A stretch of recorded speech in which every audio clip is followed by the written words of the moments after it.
Dr.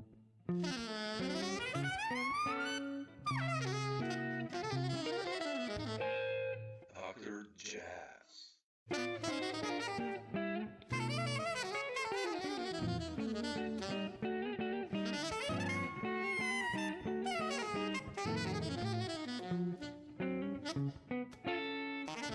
Thanks for taking the time. Appreciate it. Dr. Jazz. Yeah, thanks for having me. I have you on so many records, and I've done these talks now with so many guys basically that you've played with, and so I was like, shit, I should mail you. And I want to start this talk with the last one I have by you is And Them with Adam Kolker, and what's happening on the Yeah, band leading department for you? Like, have you been preparing something new or? that's a sensitive question. when I when Adam and I have been friends for a long time, but I think when we decided, hey, let's have a band here, co-lead a band, and this question was, well, can that work? Yeah, I think it can. Both of us were pretty quickly decided on that, but we failed to say, okay, so are you going to be a go-getter? Are you going to make this happen? And I didn't ask him, and he didn't ask me, so we're both kind of like, not the best bookers of the band, I've got to say. So we don't remain, we remain active, but not that busy. Hmm. We play at Smalls, a couple times a year, sometimes Yeah, at I this saw that place too. called, yeah, sometimes in Maureen's in Nyack, which is close to where I live.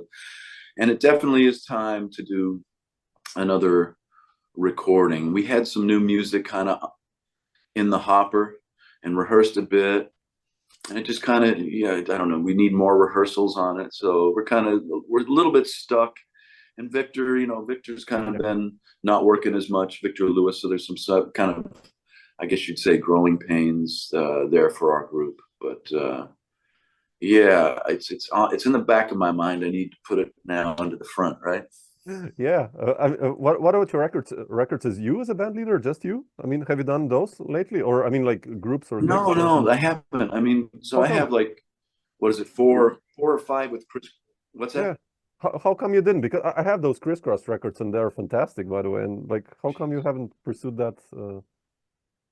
Yeah, thanks.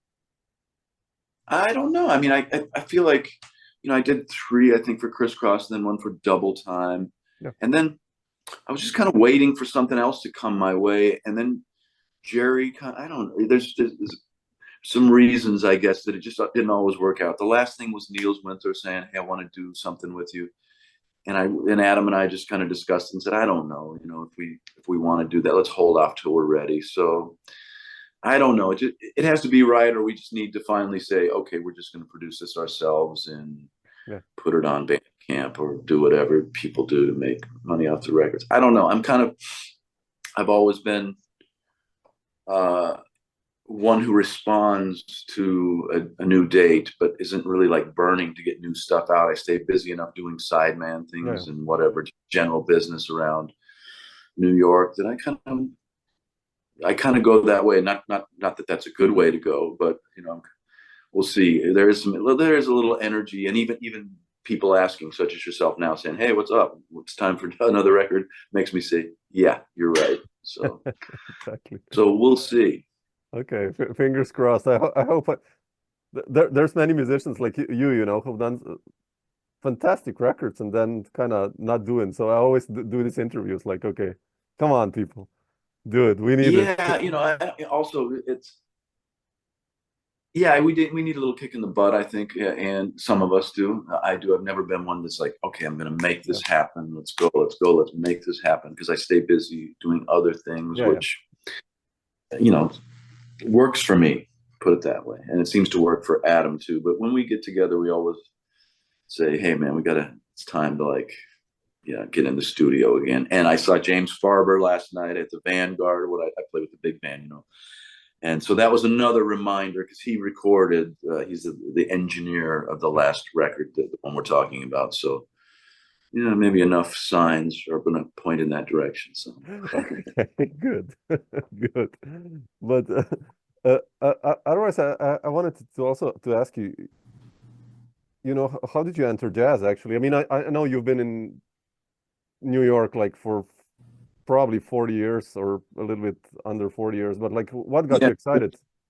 for jazz? Was there a moment that you said like, shit, I want to do that? Or Oh, you mean going way back to when we were yeah, younger? like when you were a teenager, I guess. Yeah. Or It's funny, you know, I wish I had a great story. Like someone came to town and then I said, oh my God, I need to play trumpet. That's my calling. But it kind of happened just organically, I guess, you know, and without that romantic story of any nature. It was just starting in third grade because my friend said it was a cool instrument. And then, you know, jazz kind of came naturally because there were some friends that, you know, and growing up in Denver, Colorado, where I did, okay. there was, yeah, you might not know that, but there was a really good jazz education scene there. And they didn't even really call it a jazz band. It was called like just a stage band. And they taught us the blues scale, and we started messing around with improvisation at probably age, you know, whatever, fourth grade, you know, here in the United States. It must have been, you know, 10, 11, 12 years old is when I started playing jazz and kind of hearing jazzy type things like Chuck Mangione, which isn't, you know, isn't the stuff I was hearing was his pop stuff, like Feels So Good, you know, kind of getting into jazz through the back door somehow, or even Spyro Gyra, this fusion group that, you know, was interesting. And it wasn't until I was maybe, I don't know, as sophomore or junior in high school, where some people were starting to say, hey man, you got to check out this, meaning Art Blakey or Count Basie, or I'm trying to think, there's some other things that Greg Gisbert, you know, that trumpet player. Yeah, sure. I love Greg. Yeah. So we grew up together in Colorado about the same age. Yeah. So it's both in, I was in Aurora, he was in Littleton. So they're about, I don't know, half hour apart from each other. So I would see him in some of these all county situations, whatever. And he was ahead of me in terms of knowing about what to check out, because his parents were musicians. So they kind of, mine were kind of musicians, but they had stuff like Tijuana Brass in the house. And that wasn't really, it was okay, I guess, but it wasn't really, you know, jazz per se. So yeah, I don't know. It kind of happened slowly, where even, you know, I remember people saying stuff to me, certain things like, man, you really play good bop. And I would say, what's bop? Well, bebop.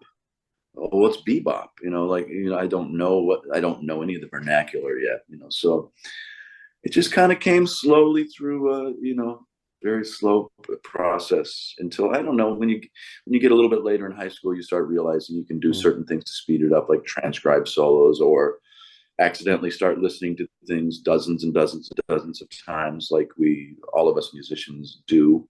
And then you kind of realize how you're going to be able to get better at this music.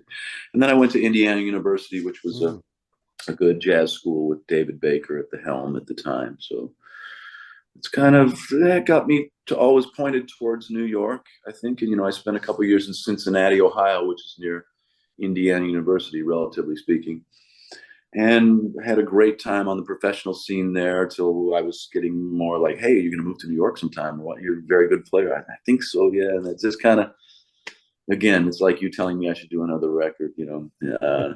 It's the people in Cincinnati were nice enough to say, we love you here. I think they were saying that. We love you here, but man, you should go to New York, man. You're good. So that's kind of how it happened for me. How was it like for you when you came to New York? I mean, who were the first people you connected with?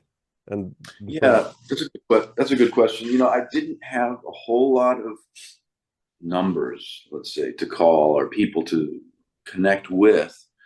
I felt like Indiana University people, there was a little bit of a pipeline, you know, of graduates that would end up in New York, but not so much as like Miami or North Texas or Berkeley. I felt like there was really a strong community there that you could kind of count on a little bit. But I remember getting in touch with Chris Bode, was a roommate of mine. Oh, really? Oh, wow. Okay. He was not doing jazz at all then, really. He was doing pop music, rock and roll stuff, and record dates. But he was helpful in kind of getting me some wedding band work or whatever stuff he was doing that he couldn't manage all of it. Tim Hagen's also, because he was Really? Cincinnati. Okay. Wow. Yeah. Well, so yeah, he had, the time in Cincinnati was right before New York, as I said. So I was there for about a year after college, and I was there in the summers too, working at an amusement park gig in a pop band. You know, I play all kinds of stuff. So there was a vacuum left by Tim Hagen's and Kurt Ram is this other player you might not know. He worked with people like Bruce Springsteen. Now he kind of went a different direction. He's a horn section player. But both of them were playing jazz stuff, and they'd left recently. So there was a real vacuum in Cincinnati, which was perfect for me. As I got there, everyone was like, "Oh, we've got a band. We need a trumpet player. We've already got," you know. So that was a cool thing and a welcoming thing in Cincinnati. And it also exposed me to Tim's name first. And then when he came back to visit Cincinnati, I don't know, to play a gig or something, that's probably where I think it is where I met him for the first time, was probably at the Bluest Jazz Club in Cincinnati, Ohio, which does not exist anymore. But that was another person that I called when I got to town. And he was, again, doing the same kind of stuff. You know, he hadn't been in town very long. So he's hooking me up with wedding bands just to get some work and have some subsistence, you know, to stay in New York and let the more artistic thing grow. There were some other names too, just like people you wouldn't know of, Indiana folks, or in Cincinnati, I got some names from some people who said, "Hey, call them. I'm not sure what they're doing." So I did have some doors to knock on. Yeah, got that to helps. town. Yeah. Like, So, yeah. how did you meet? I mean, I checked, like, these days I listen to your music a lot, and the records I have you on, and I listen to Vincent Herring's, like, that Folklore Live at the Village Vanguard, which is 94 or 93. Like, how did you meet with Vincent? I think he must have been really important for your... He was. He still remains a really good friend, and we do play together sometimes. I think the last thing we did was a project with Elio Villafranca, doing, like, so I can't remember what size the band was, Nonet maybe, or I should know, but Vincent was involved in that. So yeah, that was a New York kind of success story. You know, I mean, like, I try to tell some students, you know, to be patient and have some goals, but you just kind of get in there and start playing well and go out all the time and meet people. And I think the first time I met Vincent, he said, "Yeah, man, I've been hearing about you a lot. Yeah, we got to play," you know. And I said, "Cool, you know, you're Vincent Herring." He was really a young lion, they called him back then. You remember? They don't use that term anymore so much, but he was definitely a young lion and doing really well. And so finally he said, "Yeah, we're going to play over at Michael Brorby's house, this drummer, recording engineer." And we went over to play, and I remember I kind of had an inkling that it was an audition, I guess. And he was sometimes starting to play on a tune without suggesting what the melody was. He was just like start blowing on something and kind of see if I could hear it and hang. And I did, you know, and it wasn't anything too devastatingly hard. I guess he was, you know, knew what he was looking for. And that was it. I remember then Vince saying, "Yeah, I'm making a change in the band." Dave Douglas had been working with him before that, and he just was hearing a change, I guess. I'm not sure all the reasons, but I remember him just saying on the phone, "Hey, yeah, we're gonna do records from these 3 or 4 albums, so that's the music." And he didn't say, "So memorize it or learn it." I think he might have said, "You know, we'll end up not using music, and we'll get together." And I kind of just took it upon myself to learn the whole book, you know, by ear, sort of write some things down. And then showed up to find out there was an actual book that he could have given me to help me learn more quickly. But it's a pretty good way to do it, as you know. So that was the beginning of the pretty long relationship tenure with that band. We were in Europe a fair amount. Where else did we go? Did we go down to South America once? I can't remember now. Mostly in Europe and the States, though. And the album that you referenced, Folklore Live at the Village Vanguard, that's probably the most mentioned recording to me. It's a great record. It's great, and outside of like people saying, "Oh, I have your record," because that's, you know, more normal way you talk about it, I guess. But when they get away from that, more people have heard that recording than probably anything else that I'm on, small group. I'm not sure about that, but certainly a lot of people have heard that record. Yeah. Yeah. So that was it. It was just kind of like, that was the way it was back then. You know, I remember, you know, I had these goals. I was kind of telling you what I tell my students. You know, you do have goals. I want to be in Art Blakey's band was one of mine. I want to be in Horace Silver's band, or one of the two, or both. You know, or you know, there were some other ones that were more, you know, I don't know, Cedar Walton. You know, people who use trumpets, especially in the case of Horace Silver and Art Blakey. You know, that could have happened. So I remember timing wise, right? Neither of them did happen. Horace was very close. Talked to him on the phone. He's like, man, I've been hearing about you a lot. I'm coming to New York soon. And, you know, after you get past the point of like saying, is this really Horace Silver? You know, and you realize, okay, that's how it gets done. Of course, that's what he might do. And I think he got kind of sick, and it was towards the end of his career when that happened. And with Art, it just, yeah, he passed, you know, kind of a couple years after I got into town. But I remember calling Philip Harper, who was leaving Art's band at the time, because he was a young lion and working with his own group. For whatever reason, he was leaving, and I heard about it, and I called him because I had met him on my trip to New York, and he was a very welcoming cat, very nice guy to me, and he'd heard me play, so I felt like I had some cred, whatever I could call him. So I said, hey, Philip, I heard you're leaving the band. I want to be in Art's band. And he didn't say, yeah, you and everyone else, wait in line. He was very nice. He said, man, yeah, you'd be great for it, or something like that. And you kind of just have to be in town, though, you know. So Art will start playing with some guys. And then I think Brian Lynch was the next guy who started doing it. And that made total sense. He's a great player, and he was in town. So that was sort of, I guess, what happened with Vincent's band. Vincent's wasn't on my radar as being a coveted thing that I wanted to do. Although if you would have asked me, I said, oh yeah, I've heard of him. He's great. Sure. But that's, yeah, so that's just kind of how that one kind of, you can't really sign up to be in a band. You can just hope to be in good bands, and enough, you know, you get that enough people saying, oh, you got to hear this guy. And then it's like, wow, that's the third time I've heard that name. There must be something there, or something like that. You know how it is.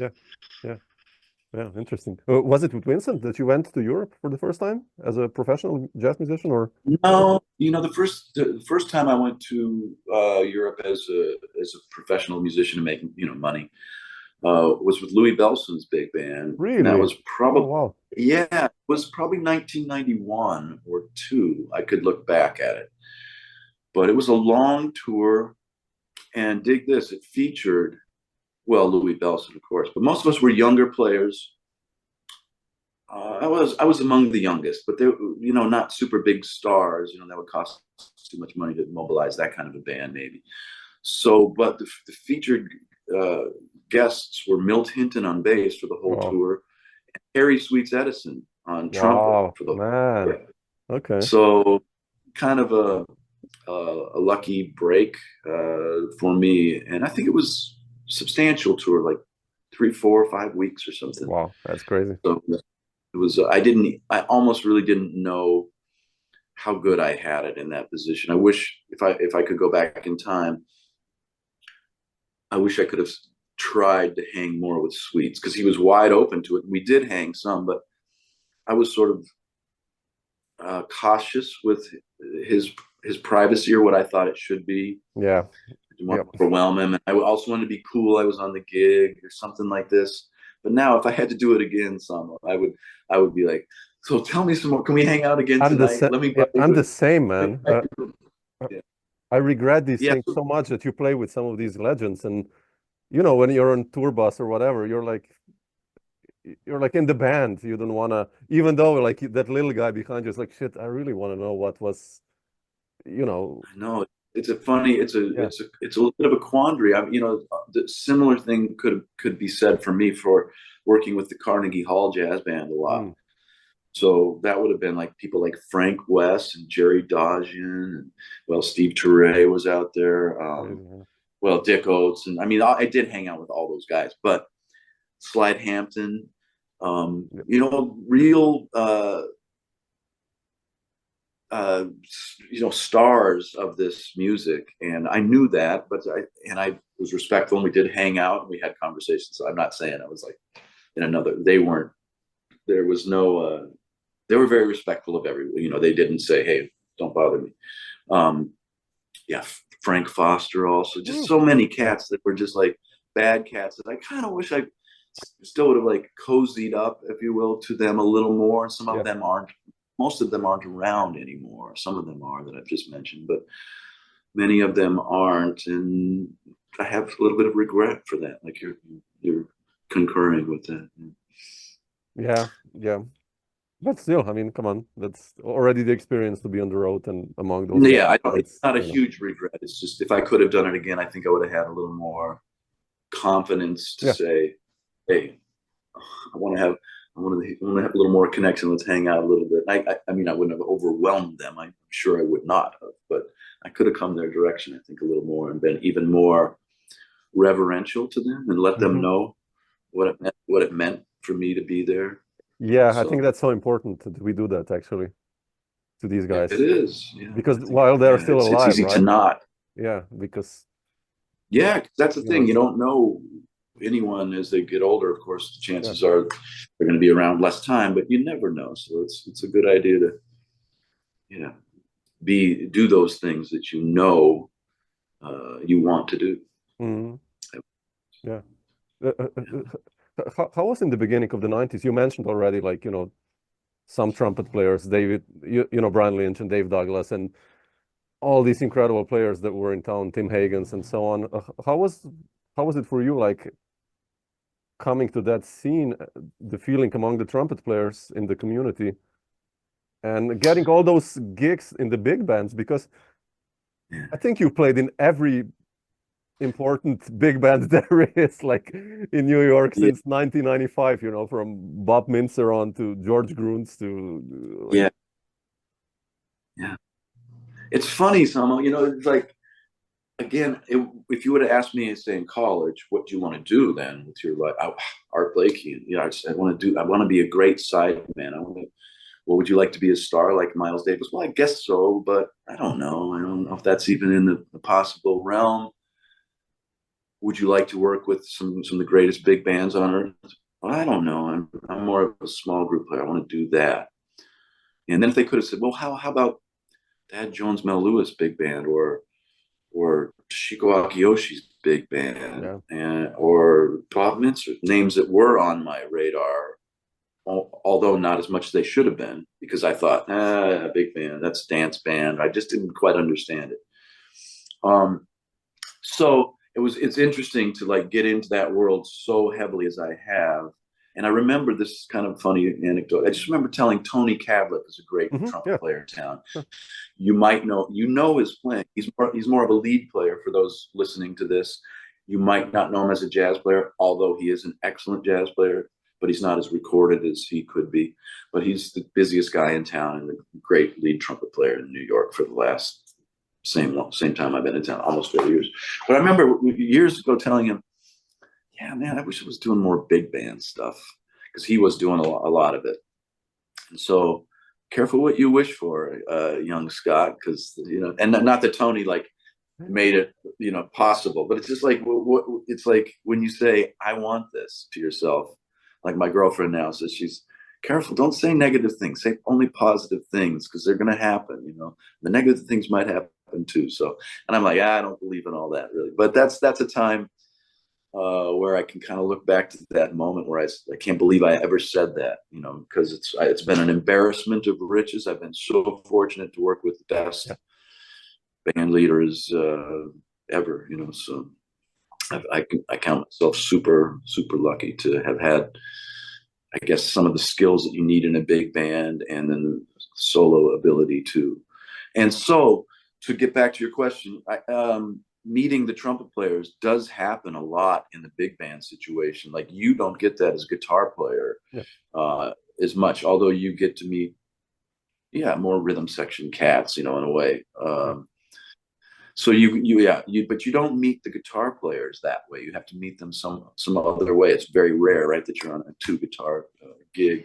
But we're always with 3 other trumpet players. So that was great to start meeting cats that way, or being in the sections with Greg Gisbert and Tim Hagens and Barry Reese is another name, and John Bailey and Joe Magnarelli and Ryan Alex Sipiog and Alex Norris.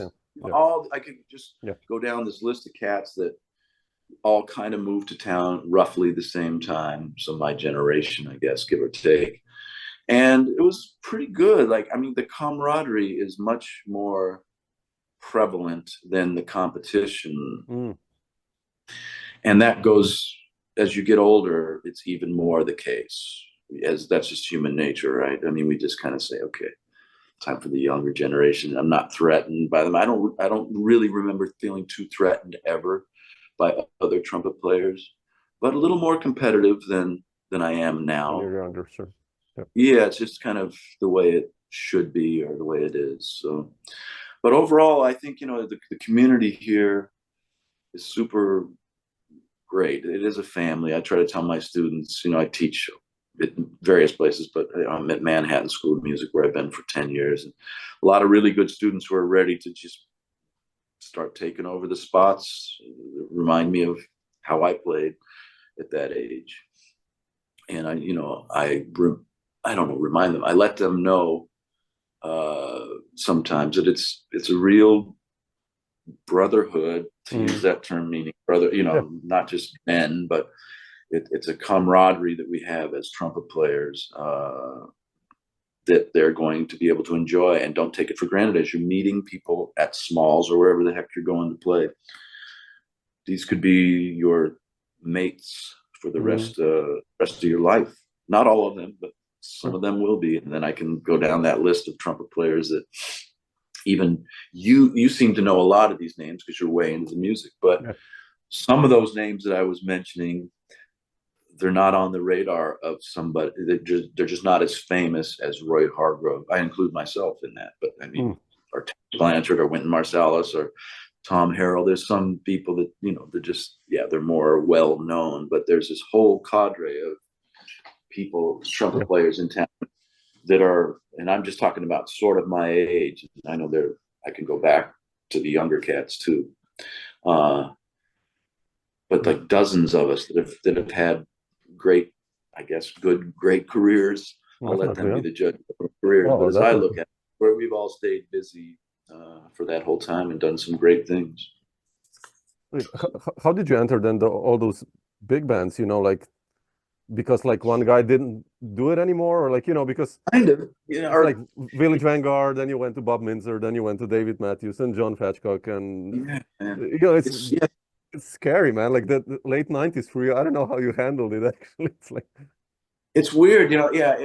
Here's the thing about New York big bands, as you know, but I'll just mention it for anyone listening. You can be in a lot of them because none of them are touring all the time. It's unless you're in Count Basie's Ghost Band now, or what other band would be that busy? I don't know. Not that many. Duke Ellington, maybe, Ghost Band.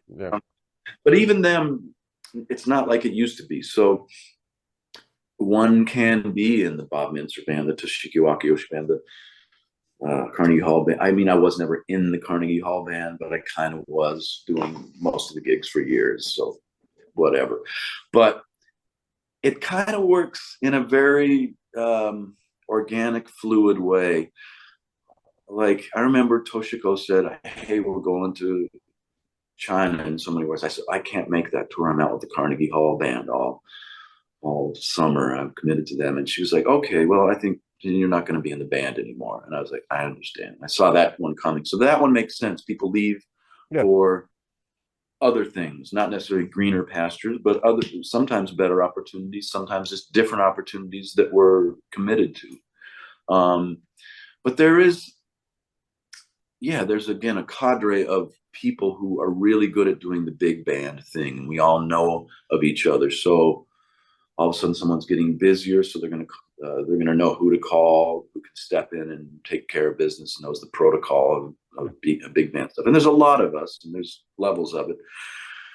But you kind of know you got to be a great reader. You got to show up on time. You got, these things. The usual, yeah.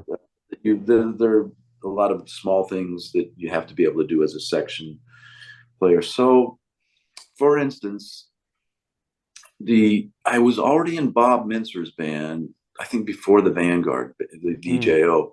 That one was really early on. John Fedshocks was super early on. That was even before Bob Mintzer. Even Manhattan Jazz Orchestra, you mentioned with David Matthews. That was pretty early on too. He had just heard, I think, through Lou Soloff. Oh man, okay.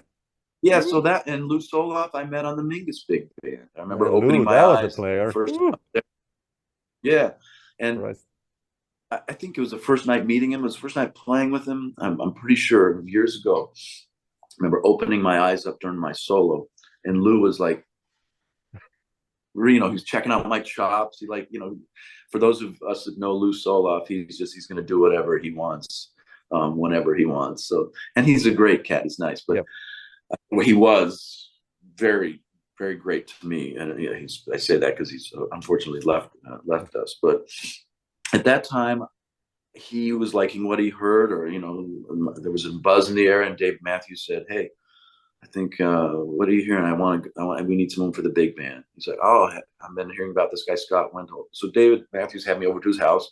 He said, "Can you play Misty, like up tempo?" I was like, "I guess so. I never have." But so I think I played a cappella, and that was the audition. Okay, sounds good. So those were early on, and then Carnegie Hall Band, I think it was because I was working with Rini Rosnes, the great piano player, on small group stuff. And she told John Faddis, the leader, about me. And so I went to my first rehearsal and did a good job. And then he probably said, "Yeah, Rainey, thanks. He is good. And hey, can you make this tour?" And then Randy Brecker couldn't make any of the tours, so making many of the tours. And also then I'm in the orbit of a lot of the DJO guys, Vanguard Jazz Orchestra. And they're hearing me more and thinking more of my playing. And then it was time for Ryan Kaiser to move on for whatever reason. And that was when John Mosca said, "Would you be into doing the Vanguard band?" I was like, "Well, yeah. I mean, Ryan's my man, so whatever." He's like, "Yeah, but he might not be doing it for forever." So just wanted to. So it kind of goes that way. Yeah. It's a bit incestuous, I guess, that world by necessity and in a good way, probably. But, interesting. So yeah, that's a thing you don't get as much. How much big band playing do you do? Oh, yeah. I don't think I've done a gig of big bands. I mean, it's mostly like up to Nonette, maybe that's what I did, but it's usually trio and but you can relate to this, like Nir Felder, Nir. I'm sure. I love Nir, yeah. He's a big band guitar player. I mean, not in all of them, but like he does do a lot of them, like Mike Holliber's big band or Alan Ferber. Like they know him as small group player, of course, or soloist, period. But he's also somebody who gets exactly what it means to be a modern guitar player, not like, Count Basie type, that's a different kind of guitar. And a big, also, he could probably do that too, but whatever. He's a modern guitar player in a lot of the big bands that I see. Yeah. So again, you do get kind of pigeonholed because you're good at a certain thing. Yeah, so. It's like Monder. That's kind of what Monder at Maria's band. Yeah. It's like and he also does some other. I've run into him on not so many others, but occasionally other big bands because they know that's or Pete McCann's another. Oh, Pete is amazing. That does that really well. There's others that I'm not mentioning. Tons of great players. Yeah, amazing. Scott, I wanted to ask you, like you mentioned Jerry Deakins before in Crisscross, and how did that connection with Jerry happen, and the scheme of things, and you becoming a band leader? How was that like for you? Having that fantastic band actually, and writing tunes and all that. I mean, thank you. Well, that's a fair question because it just fell in my lap. Again, it's like it was. I was doing sideman things with, say, Kevin Hayes or I was working with Vincent at the time, and Jerry heard about that. And, so enough people were saying, oh yeah, this cat, oh yeah, oh, this cat. And I think maybe I'd done some crisscross sideman things. I don't remember, but it was a cold call. Hey, this is Jerry Teak. Hey, this is Jerry Teak. It's, his voice, and I was like, okay, sounds like this is legit, this call, because, musicians like to punk each other a bit. But, he said, yeah, so record maybe in 3 months, I'm going to be in New York. You want to do an album? I said, yeah, I'd love to. I love Crisscross. And I had a lot of Crisscross LPs and CDs at that. And so he just kind of went down like, okay, so, you'll do some, make sure you do a ballad, a blues, and a burner, and some originals. And the last category, I was like, yeah, originals, cool. I don't have any. I didn't tell him that, though. It was just like, okay. I kind of knew I was headed there. You have to be able to write music for yourself. And I just didn't consider myself a composer yet. And I was scared of doing it because I thought I would fail at it. So this was my first opportunity. Like, no, I have to do it. I told him I'd get some originals, and I do want to do that. So, and the rest of the conversation, I can't remember. I think I said, I'd like to use these guys. He said, hey, can you use Vincent Herring? I said, yeah, that makes total sense. I'm in his band, so I'm sure he'd love to do this. I'll ask him. And that's how that ended up happening. I mean, and Kevin Hayes was on that first one, I think, right? Billy Drummond and Billy Drummond. Dwayne. So all these guys, amazing. Yeah, Dwayne Burno, yeah. And so all these guys, Dwayne was Vincent's band, so was Kevin. It was before Reenie was doing it, or Cyrus Chestnut. Yeah. And so we were everything was kind of like interwoven, playing at I was playing on Kevin's record date. I'd never played on a solo record of Dwayne Burno. I'm not sure if he did one as a bass player, but we were playing in a lot of different groups together. So yeah, I don't know. That's a good question. Maybe there's one, and I should know it. If I missed that cat, something fierce. He was somebody who was taken so early that. Great player, man. Yeah. You figure you're going to spend your whole life with most of the people who are your age, but that's not always the way it works out. So anyway, I missed that cat and played with him in so many guises, so many different groups at that time. So it was just kind of like that, I'm comfortable with all these guys, and let me learn how to write some songs. How do I do that? Okay, I had to kind of figure out what that process was going to be for me. And there was a timeline, so I had to, within a couple months, come up with these arrangements. And I remember getting some help from the cats, like Kevin Hayes. I would come in with something at a rehearsal or like a jam session at his house, and say, I might do this on the recording. And he's like, well, how are you going to end it then? Well, I don't know. I think I was talking about like bird-like, well, can we do the intro like Freddie does? It's like it. Sure. How are you going to? I don't know. Maybe I'll just end it like Freddie does. And he's like, no.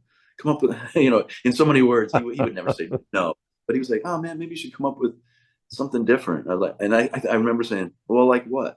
And he said, I don't know, something different. It's your record. He didn't say that either. He was more diplomatic, but it's kind of the gist of it. And he was totally right. So I had that help of just my friends, who sidemen on various things that were kind of guiding me. It's important to feel comfortable, right, as a band leader. I mean, that you didn't feel the pressure, and that's so important. Yeah, and that time, if you remember, there were a lot of Young Lion records where they would pair a youngster, up and coming Ryan Kaiser with Jack DeJohnette, or all these. Yeah. And I get it, that's cool, and what an opportunity, but boy, that would be nerve-wracking, I think, for me.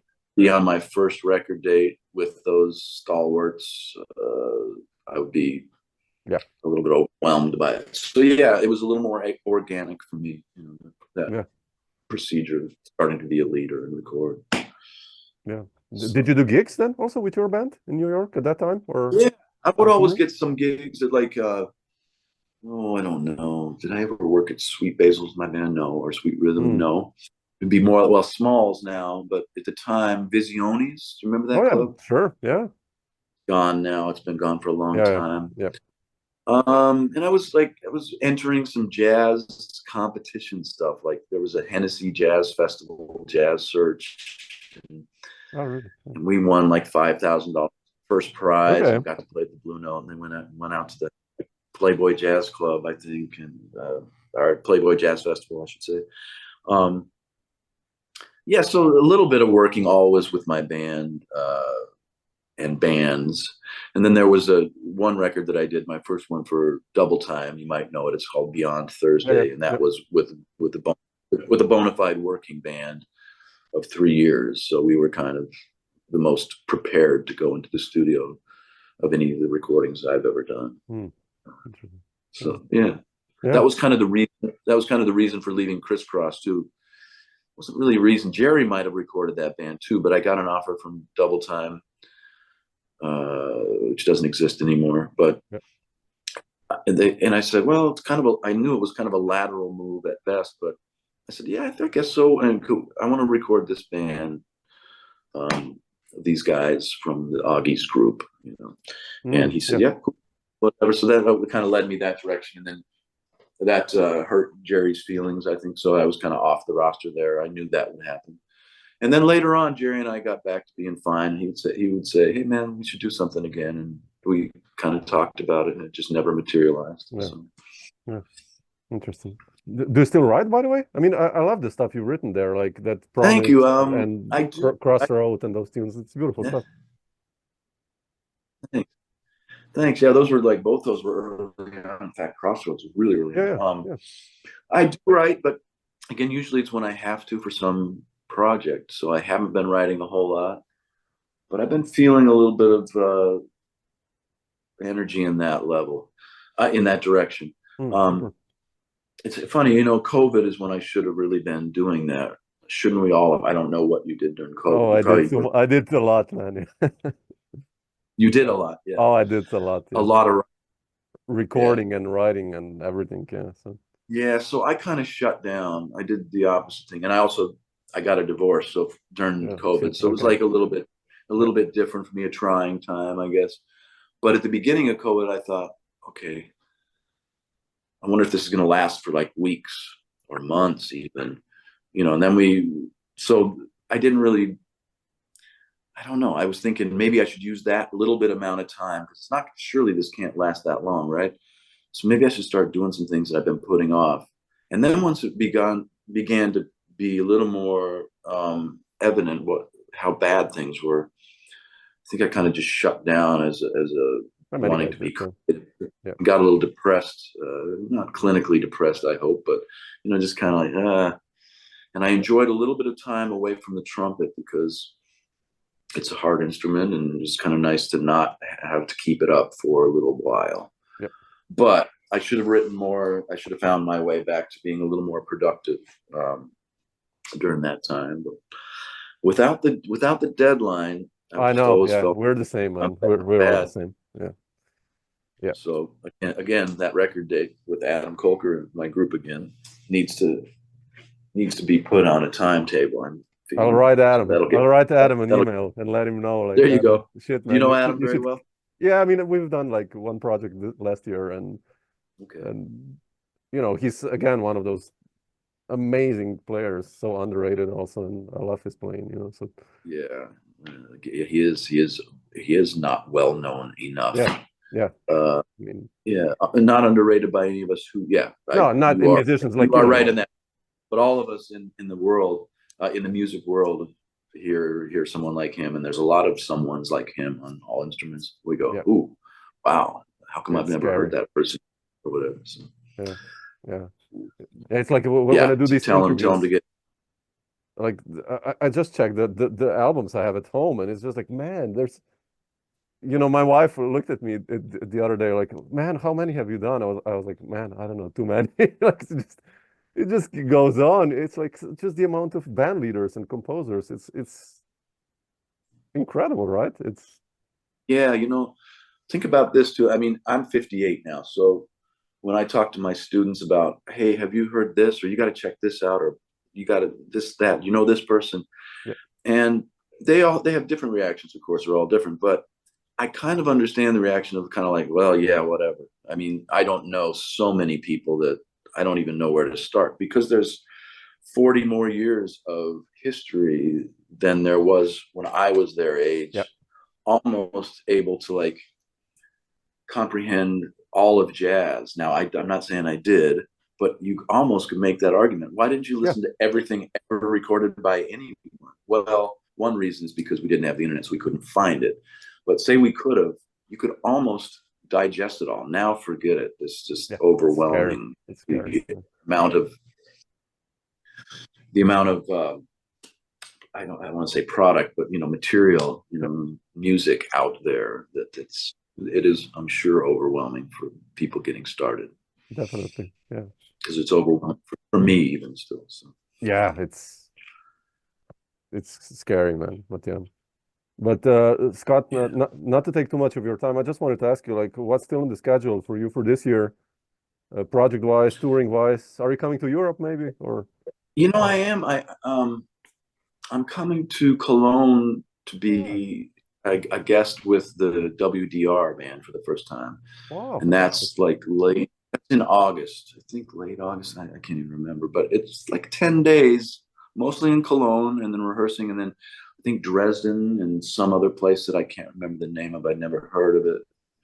And so it's all. I think the whole schedule is still coming together, but I think it's set in stone that it's happening. There's a chance. I think Luis Bonilla, right? Who? Luis Bonilla. Oh yeah, the trombone player. He's in Graz. He's like half an hour away from me. I live half an hour south from Graz. So. Right. So there's, I had some stuff on the back burner that might have been happening, and I see it's not going to, or I have to make some actions, in my own interest. And Luis had called like a week ago and said, "Hey man, how about Croatia, a jazz camp for a couple of weeks?" Oh yeah. So I'd be in your neck of the woods, right? Then that's pretty close to Slovenia, right? Write me a line, man. We'll do a wine tour here. I live in wine country, so. Cool. I'm in. But Luis has also mentioned, just doing stuff in that area. And I don't think necessarily jazz camp stuff. This case it is, but he's talked about playing, and he's been trying to get me over to Graz, schedule-wise and whatnot. I was over there in Europe with the VJO a couple times this year, and so Luis, being a former member of that band, knows what's going on, and we keep in touch. And he was trying to parlay something, and it just it's hard to parlay things sometimes with everyone's schedule. So yeah, those are the things that are, well, the one thing is the only, the Cologne thing is the only thing that I know is going to happen for sure in Europe. Well, for sure as I can be. And then maybe certainly I'll get in touch if I am in Croatia for a while. Definitely. And that's it. The Vanguard Band just did a recording, a live date at the club. We haven't been recording for a while. So we did some stuff that's not as well recorded. We were going to record some new stuff, and that kind of didn't come to fruition for a couple reasons. But I think it went well. So that was nice to have the week at the club, and 2 nights were recorded. So we'll be going over that music pretty soon to hear what edit it and mix it and all that stuff and see what makes sense. Okay. And that's kind of it. I don't even have any gig on the horizon with the Adam Kolker, Scott Wendholt, or I guess we say it the other way, Scott Wendholt, Adam Kolker quartet. But it's time to kind of call Spike Wilner again at Smalls. He's always good to me. And I'm going to get on Adam's case to turn something up. It's his turn to get some live gigs for the band. Definitely.